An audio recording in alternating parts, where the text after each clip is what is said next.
The Mitsubishi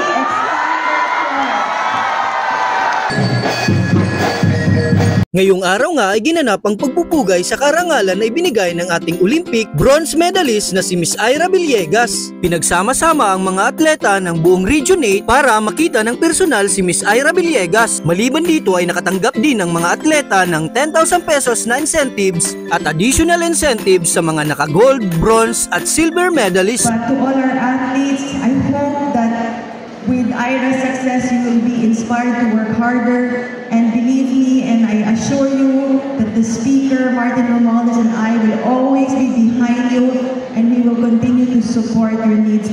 At dumating na nga ang ating pinakahihintay na si Miss Ira Villegas.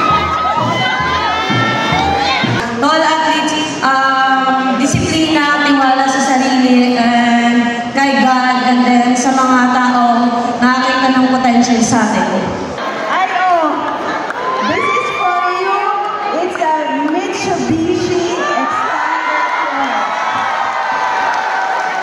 At nakatanggap ng regalo si Miss Ira Villegas na Mitsubishi Expander Cross mula sa ating House Speaker Ferdinand Martin Romualdez at kay Congresswoman Ma'am Yeda Romualdez. Maraming salamat Miss Ira Villegas sa karangalan hindi lamang sa Tacloban City kundi sa buong Pilipinas.